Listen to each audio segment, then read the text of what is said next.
Manila Broadcasting Company. Sa balita, komentaryo, isyu, serbisyo publiko. Aksyon Radio! Sa Bacolod, Aksyon Radio! Aksyon Radio!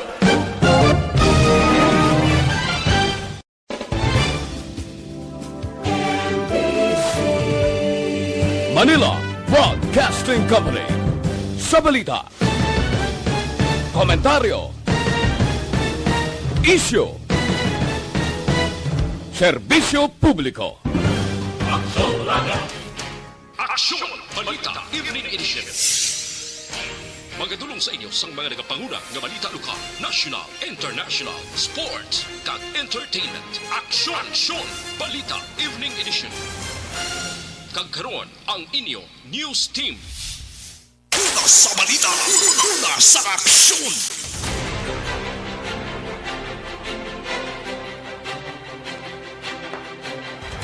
Mayong gabi siyudad sa Bacolod, Western Visayas, kag Bugos nga Pilipinas sa welcome na sa pagpangalagad sang aksyon na Balita Evening Edition. Karon nga daw Miyerkules, Agosto 25 tuig 2021. Makita kita live sa mga official Facebook page kag sa YouTube o kon YouTube channel ang Aksyon Radyo Bacolod kag mabatian pa sa www.actionradyobacolod.com.ph. Kaming inyo mga tag-balita. Aksyon and Defensor. Tag Aksyon Dale Salazar para sa mga headlines. Una kita sa mga balita lokal. Hall of Justice liwat nga ginbulabog sang bomb threat. Corolla ginakonsiderar nga magapapili gobernador sa Negros Occidental. Sa balita national Pilipinas, mga bulig sa Israel para sa safe nga eleksyon. Libre nga mass testing ginapanawagan. Detalye sa mga balita lokal pagkatapos kid lamang sini. Ang elementary nga evacuation center na concern in baha man. Uy, kaya kasi tumakami nga pinagapat-apat kumansaka ang tubig. Actually, ko po Medyo mataas na ang tubig. So, ulat nato nga traffic para nga ng traffic to or nag-traffic dito sa sulod. Ang Mang continuous rin ang isang good sa factor sa pagsaka sa sining tubig sa subong. Hunyo 4 tuwing 2021, sang formal na ginanunsyo sa pag-asa ang panahon sa tig-ululan o kon rainy season sa Pilipinas. Gani, ilauman ang maulan nga panahon umpisa subong tunog Nobyembre tuwing 2021. Ang Pilipinas sa mayroon sang early warning system para mahibaluan ang lakat sang panahon. Gani, wala sang rason nga hindi kita makapreparar karon nga rainy season. Yari ang pila ka mga action tips nga dapat mo may baluan karon nga panahon sang tig-ululan. Kung nagapuyo sa lugar nga masami ginabaha, mag-monitor sa balita para sa anunsyo sang pag-asa sa lakat sang panahon. Isa sa pinakapos nga pamaagi para malikawan nga magsulod ang baha sa balay among paggamit sang sandbag. Ang sandbag ang isa ka sako nga may unod nga balas nga pwede ibutang sa pertahan o kung ginaagyan sang tubig para temporaryo nga makontrol ang pagsulod sang tubig sa inyong nga balay. Antes naman ng rainy season, dapat nakaprepare ka na sa pagkaon, flashlight, pito, kandila, hygiene kit, power bank, transistor radio, importante nga mga dokumento, kag iban pa nga kinahanglanon. Ini ang dapat isulod sa go bag nga dapat ibutang sa isa ka lugar nga mapus kuhaon sa tion nga kinahanglan nga mag-evacuate. Sa tion sa pagbaha dapat butangan sang tape ang saksakan sang mga outlet kag ibutang sa mataas nga mga lugar ang appliances. Kunyara sa evacuation center, dapat man nga ipatuman ang minimum health protocol, face mask, face shield kag social distancing batok sa COVID-19. Sa panahon sa tig-ululan, dapat man proteksyonan ang ikaayong lawas batok sa nila ka mga masakit, kang isang dengue, leptospirosis, cholera, typhoid fever, hepatitis A, influenza, kag iban pa. Nagpanugyan man ang DOH kay pabili ng proper hygiene kay pag-inom sang limpyo nga tubig. Lutuon sang husto ang pagkaon para malikawan ang contamination. Maghugas sang kamot antes kag pagkatapos sang kaon kag matapos nga mag-usar sang banyo. Likawan man ang paglangoy o kon pagtubog sa baha. Kini sa Aksyon Dale Salazar para sa Action Tips na nagapahanundong na maghalong sa tanan nga tion. Yes, mayong gabi sa mga ka-aksyon namon nga nag-monitor via Facebook Live sa DYEZ. Good evening lang kay Sir Alex Monteza, Daisy Teham Shoshima. No, sige, salamat gid for tuning in karon nga Wednesday night. Sige, si Ma'am Ana Sinoro mayong gabi aksyon, cute. Nice na all cute. Kag-action din. Salamat gid si Norbe Bautista Susan watching live from Qatar. Good PM, sige, maayong gabi man sila ni Mrs. Alvarez, ang puro karamilu barang itangub kag sa pamilya Refuela Dialagdon, sang Pandanon DSB. Thank you so much. Padayon lang mga ka-aksyon sa pag-comment sa inyo sining mga greetings. And please do share our Facebook Live. And on Saturday, amo ning final week nato sa aton sining celebration sang 52nd anniversary sa Aksyon Radio Bacolod. So don't forget, set nyo na ang inyo sining mga reminders, inyo sining cellphone nga at 10 a.m. sang August 28, 2021. Mayroon kita sa fun games sa final week sa aton sining fun games no sa ARB. Syempre kaming makaupod nyo ni Aksyon and Defensor. More games, more prizes, and syempre aton sining top fun winners apat kabilog no nga magadaog sang 500 pesos each, no? So, meanwhile, samtang pila pa katulog ang aton sining final week sa aton sining ARB Fun Games. Padayon lang sa pag-comment kag pag-support sa mga social media posts ang Aksyon Radio Bacolod para magguha or maginuha ang inyo sining mga top fun badge mga ka-aksyon. Sige, good evening lang dira kay Ray Alaran, kay Manong Ramon Cruz Gumbana, mayong hapon kay Rachel Besanyes Lasida, kay Jacqueline Donay Chua. Sige, comment nyo lang mga ka-aksyon okay, gid nga nag-watch ka mga, pero kung may mga tawo ka mga luwag i-greet, please comment down ang ilasining nga mga ngalan kag lugar. Standby para sa mga balita lokal.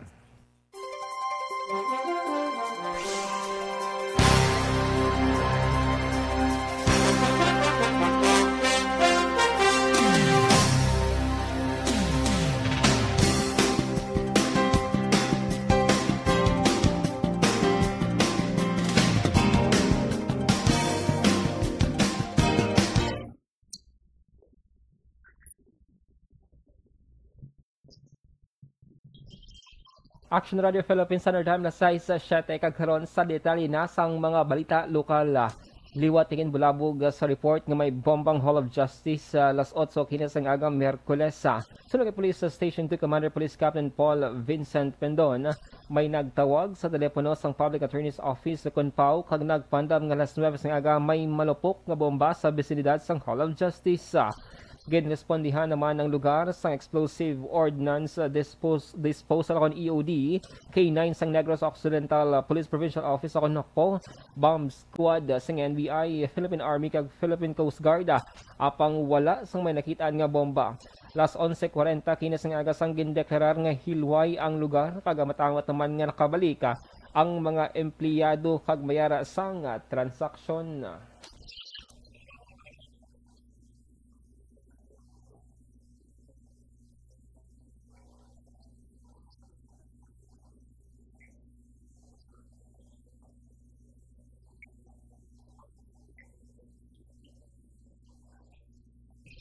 Nabatian si Paul Vincent Pendon ng Hepe sa Police Station number 2. Sa iba niya balita lokal, ginakonsiderar ni Anay Bacolod Congressman kag City Administrator Attorney John Orolo Jr. ang pagpapili bilang gobernador sa Negros Occidental sa 2022 nga eleksyon. Inangin pahayag ni Orolo matapos kumpirmahon ang pagsaylo sa iya voter registration sa banos ng Don Salvador Benedicto. Sunod kay Orolo nga magluwas ang plano nga pagkandidato sa eleksyon tuyo man sang iya nga pagsaylo sang registrasyon sa DSB, amo ang pag-estar, pagbakasyon o kun bilang botante sang banwa. Iya paging klaro nga wala siya sang plano nga magpapili sa anuman nga posisyon sa DSB. Ginpanginwala man siniyang report angot sa isa ka negosyante nga handa mag-finance sa iya sa panahon sang eleksyon. Dugang pa ni Orola, nagasugilanon na siya sa ruling party PDP laban na president nga si Energy Secretary Alfonso Cusi angot sa 2022 nga eleksyon. Si Orola ang naging miyembro sa PDP laban sa panahon ni Anay Secretary General Pantaleon Alvarez. Sa may baluan o kung may baluan lamang ang mga desisyon ni Orola matapos ang convention sa PDP laban sa syudad sa Bacolod. I may run for governor, I may run for vice governor. I don't know yet, no, because I am right now preoccupied with trade, tourism, and investment for the province because I'm helping also right now, I'm having also a meeting with the DTI about the Dubai Expo. Ang kabahin sa pagpahayag ni Attorney John Orola. Pati gayunon sa Setyembre 4 tuig 2021 ang Provincial Convention sang Partido Demokratiko Pilipino Lakas ng Bayan o PDP laban sa may syudad sang Bacolod. Suno kay Anay Bacolod Congressman Attorney John Orola Jr. nga may membro man sang partido, isa sa mga nag-imbitar sa iya nga magtambong sa convention amo si PDP laban President Energy Secretary Alfonso Cusi. Nakip man sa magatambong ang mga potential candidates sang partido sa Bacolod kag Negros Occidental. Suno kay Orola pagdesisyonan sang partido kung sino ang ipahamtang bilang provincial kag city chairman sang PDP laban na. Nagligid nga Agosto 5 opisyal nga ginominate sang National Executive Council sang PDP laban na ang tandem ni Senador Bongo kag President Rodrigo Duterte para sa 2022 presidential elections. Good for him. Ini ang reaksyon ni Negros Occidental Governor Bong Lacson sa report angon sa isa ka negosyante nga handa bang finansa kay Anay Bacolod Congressman kag City Administrator Attorney John Orola Jr. sa plano nga pagpapili bilang gobernador sa 2022 nga eleksyon. Suno kay Lacson, hindi siya pwede makapili kung sino ang inkwentrohon sa maabot nga eleksyon. Kag inkumpirmar man sa gobernador ang report kapag saylo ni Orola sang voter registration sa Don Salvador Benedicto base sa records ng Commission on Election. Nagligid nga si Mana, ginanunsyo ni Vice Governor Jeffrey Ferrer nga magapadayon ng ila tandem ni Governor Lacson sa 2022 nga eleksyon. Ini ang suportado sa mga incumbent mayor sa Negros Occidental. Sa iban nga balita lokal, 11.76% sang 70% nga target population sa may Negros Occidental ang nabakunahan na sang COVID-19 vaccines. Sa datos sa ginpresentar ni Governor Bong Lacson sa ginpatigayon nga State of the Province address kon sopa subong hapon na 214,722 ka mga individual ang nabakunahan na sang unang nga dose, samtang 154,331 naman ang fully vaccinated. Gain kalipay sang gobernador ang padayon nga pagdumo sa aktibo nga kaso sang COVID-19 sa diin may 606 na lamang sa petsa nga Agosto 21 tuig 2021. Apang gingkaron ni Lacson nga bisan pa nga nagdumo ang kaso, nakaalerto sa gihapon ang probinsya bangon sa pamawag sang Delta, Lambda kag iban pa nga variant sang COVID-19 sa rehiyon. Nagasalig ang gobernador nga malampuwasan sa mga negrense ang mga pagtilaw nga gintuga sang COVID-19 pandemic. Sa kalapusan nga balita, lokal, ginkumpirmar ni Dr. Chris Rongo, nag-Deputy for Medical sa Bacolod Emergency Operations Center, nga napaidalom na sa liwat nga swab test ang 45 anyos nga returning overseas Filipino kun ROF nga nagpositibo sa Delta variant. Ini matapos nga nagpamalibad una ang ROF nga liwat nga magpa-swab test upod man ang iya mga close contact. Suno kay punong barangay Romel Flores sa barangay Villamonte, ang ROF nagpauli sa syudad sang Agosto 20. Kag may dala nga negative RT-PCR test halin sa Manila, kag certification nga pwede makabiyahe padulong sa syudad. Ginpahayag sang kapitan nga nagakomply man ang ROF kag ang pamilya sa ginapatuman nga protocol matapos gin-lockdown ang balay nga yara sa isa ka subdivision. Samtang negatibo na sa COVID-19 ang 6 ka bulan nga lapsag nga lalaki nga una gin-report nga Delta positive lakip man ang iya pamilya matapos gin-swab test. Una sa balita, una sa aksyon. Lasay sa 3 Action Radio Philippines Standard Time, KBC Plus mga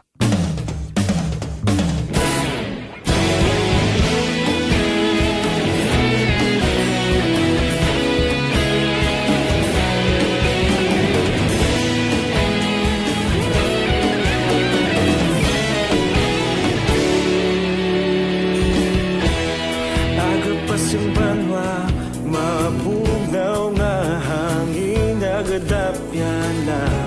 Ikaw na ang ginapamatian namon ginasandigan. Tinog sang probinsya, kamatuuran ginapalap na. Mensahe nga may dala, paglaom kag kasanag. Tinuig na ako nga istasyon sa pagbudlak sang adlaw sa pagtuhaw sang biton. Mga balita nga dala inspirasyon, aksyon radyo, bakulod man sa gihapon. Padayon aksyon radyo, bakulod saludo sa imo. Padayon aksyon radyo, salamat sa pagserbisyo. Patas kag balanse, matuod na mensahe, wala sang ginagampingan. Padayon aksyon radyo.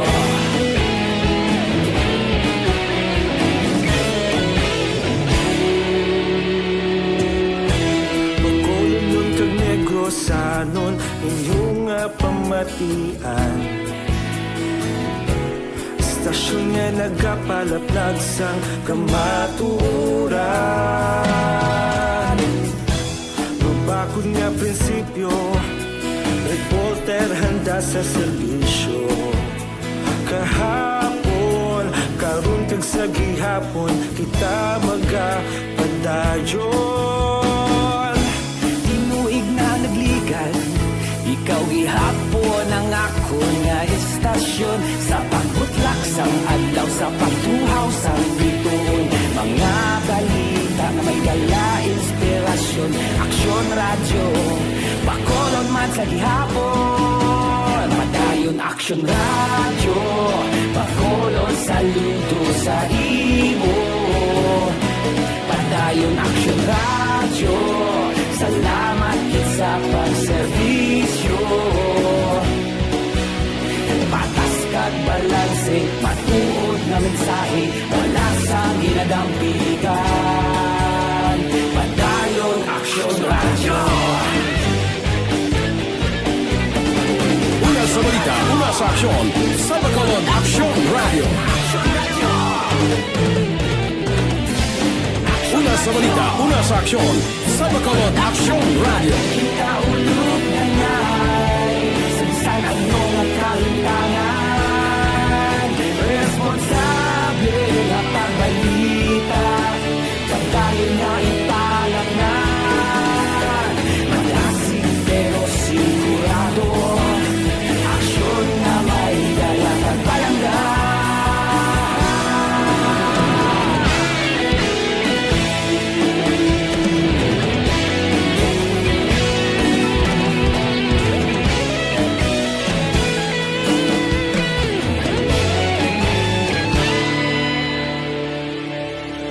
Padayon aksyon radyo, bakolod saludo sa imo. Padayon aksyon radyo, salamat gid sa pagserbisyo. Padayon aksyon radyo, bakolod saludo sa imo. Padayon aksyon radyo, salamat gid sa pagserbisyo. Patas kag balanse, matuod na mensahe, wala sang ginadampigan. Padayon aksyon radyo.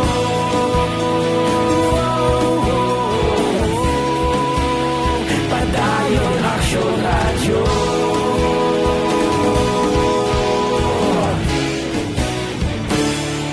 Padayon aksyon radyo.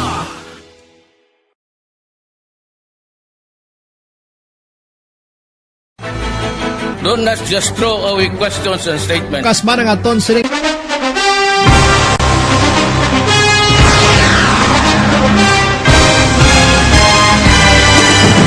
mga balita nga una nabatian, mga impormasyon nga nakaapekto sa pagpangabuhi sang tanan, drama nga nagahatag kabuhi sa istorya sang paglaom, paghigugma kag pagpasimpalan, serbisyo nga makatalandog balatyagon kag nagbunga sang pagsanyon, istasyon sang tanan sa sulod na sang 51 ka tuig, Istasyon nga hindi kamo pagkalipatan. 7 ka mga kongresista, 1 ka gobernador ang araw sa nagkulist sa pedaya yung pamangkot to nagligad para pamaninga linaw wagay sa ngalan wala to naman nga maglapit na lang ang eleksyon pagwa. Sakit lang kung kayo nga katapos ang media nga mag-report lang sa senaryo kadisan mahatagan kamo tsansa nga makapalayag sa inyo hibubunot batok sa pulis. Jaya kontra wala niya tsansa mo, nagpasarhag na ang kamara, wala ang ila counterpart sa Senado, nagpabungol-bungol. Kamuda daw ga pinagusto lang sa kamara, insulto sa Senado. Una sa balita, una sa aksyon, Sabado, Aksyon Radio. Today, DOA is confirming that a 38-year-old female Chinese patient under investigation, or PUI, is positive for the novel coronavirus 2019-10-CoV. I issued an order to Executive Secretary Major Dia clearly laying down the responsibilities of each department in implementing the bayanihan to heal as one. Makabig nga pinakadako nga hangkat nga natubang sang pungsod Pilipinas ang COVID-19 pandemic. Tanan nga sektor ang apektado. Tanan nga kinahanglan sang pagtamod kag nagakaigo nga pagserbisyo.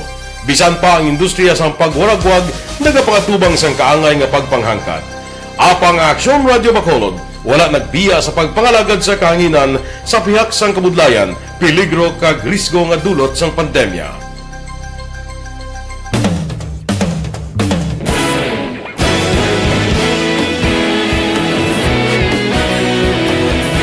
Sa sunod na sang 51 katuig, nasaksihan ang dedikasyon sa Aksyon Radio Bacolod sa pagdulong sa mga balita kag impormasyon para sa interes sang mga pumuluyo. Pila na ka henerasyon ang nag-agi, komitido sa gihapon ang Aksyon Radio Bacolod nga mag-alagad sa kahanginan nga tampad, wala sang ginadampigan kag ginahalungan ang kamatuuran. Sa tunga sang mainit nga away sa politika, ang istasyon nagapabilin na nga pata sa pagtalakay sa mga isyu kag problema. Bilang tagbantay sa kamatuuran, ginatagan sa importansya ang tawhanon nga kinamatarong kag nagakaigo nga proseso agud mawaragwag sang husto ang balita kag malikawan ang paglaptas ang sala nga impormasyon. Sa pagluntad sang kalamidad, gindulong sa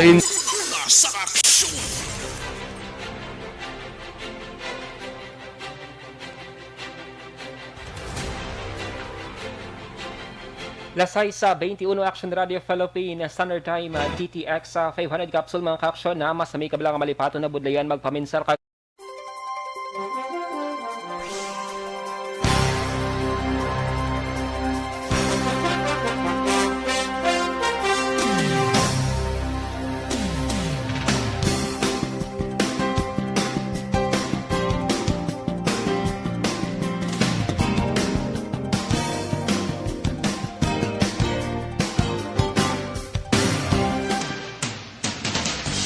Lasay sa 22 Action Radio Philippine Standard Time kagkaroon sa detalye na sang mga balita nasyonal. Target sang gobyerno sang Pilipinas nga makapangayo sang bulig sa pungsod Israel kung paano makapatigayon sang safe nga eleksyon sa tiyon sang COVID-19 pandemic. Suno kay Nir Bilzam, Israel's acting ambassador to Manila, handa sila nga magpaambit sang impormasyon kag interesado man ang Pilipinas. Nangin madinalago ng Israel sa pagpatigayon sang duha ka eleksyon sa tiyon sang pandemic. Ginpahag ni Bilzam nga may pila ka mga measures nga dapat maintindihan ni sang Pilipinas lakip ng vaccination status mang eligible voters kagiban pa. Gintala na sa Mayo 9 tuig 2022 ang 2022 national kang local elections sumalin sa pagka-presidente, vice president, senador at tubtob sa local positions magluwas lamang sa barangay officials. Ginapalawagan ni Senate President Vicente Soto III nga magpatigayon sang libre nga COVID-19 mass testing ang gobyerno. Sa nagapadayon nga investigasyon sa Senado sa COVID-19 fund sang DOH, ginpahayag sang senador nga kinahanglan tun-an ang posibilidad nga paghatag sang libre nga COVID-19 test sa tanan nga mga Pinoy matapos sinipabutyag nga ang daily tally wala nagahatag sa matuod nga numero sang infected nga mga individual. Ginpahayag man ni Soto nga wala na tutukan ang COVID-19 testing bangod mas na prioridad ang COVID-19 vaccines. Palayag pa ni Soto, madamo pa nga mga Pinoy ang wala mahibaluan kung positibo o kung hindi, ilabi pa nga tama kamahal sang COVID-19 test. Sa iban nga balita national, nagpaidalam sa self-quarantine si Vice President Lani Robredo matapos nga naging close contact sa isa ka positibo sa COVID-19. Sa ginpagawa nga statement, ginpahayag ni Robredo nga Martes nga adlaw kun kahapon sa nag-umpisang iya nga quarantine matapos nga nakitaan sang sintomas ang nagpositibo. Sunod sa Vice Presidente sa Lunes nga adlaw magpaidalam ini sa RT-PCR test ang ikawalong adlaw sang ulihi nga na-expose sa COVID positive kag maga-quarantine tubtob ika-14 nga adlaw. Nagpangayo sang pasaylo si Robredo bangod hindi madayon ang pila sini ka mga natalanang aktibidad. Nagpasiguro man ini nga magapadayon sa pagtrabaho samtang naka-quarantine. Nanindugan si Senator Bongo nga hindi niya aid. Sa nyara pa siya nagatrabaho sa Malacanang sadtong 2016 tubtob 2018 ang nagresign sa pwesto nga si Ari Budget Undersecretary Christopher Lloyd o kon Lloyd Lau. Sa pagbalik sa Senate Blue Ribbon Committee hearing, may kangtanan sa paggasto sa DOH COVID-19 Fund, gintawag ni Go nga hindi patas ang pag-ulamid sa iyang ngalan sa isyu sa mahal nga presyo sang ginbakal nga face mask kag face shield. Una diri ginaligar nga si Lau ang anay assistant sang senador. Si Lau ginpatawag sa hearing sa tuyo masabat ang isyu sang overpricing nga ginpanginwala naman sang natungdan. Lasay sa 25 Aksyon Radio Philippine Standard Time. Sa katapusan nga balita national, ginpahayag ni 3-term Senator kag Deputy Speaker Loren Ligarda ang panawagan nga ipasiguro nga manghing inklusibo makatawhanon kag may pag-amlig sa dunang manggad ang national budget para sa 2022. Bilang anay chairperson sang Senate Committee on Finance, ginpahayag man ni Ligarda nga nagakadapat lamang nga may green budget ang Pilipinas agud masolusyonan ang kinahanglanon sang pumuluyo kag may sustainable government nga hindi makaguba sa dunang manggad. Ginpahayag sang anay senador kinahanglan man nga tutukan ang sektor sa ikaayong lawas kag palangabuyan sa mga masunod nga mga budget hearings agud malabot ang COVID-19 resiliency kag mabuhinan ang sobrang epekto sang pandemya sa ekonomiya. Sa balita, sa aksyon! Lasay sa 26 Action Radio Philippine Standard Time D3 bayo mga aksyon nagabalik-balik pa lang imong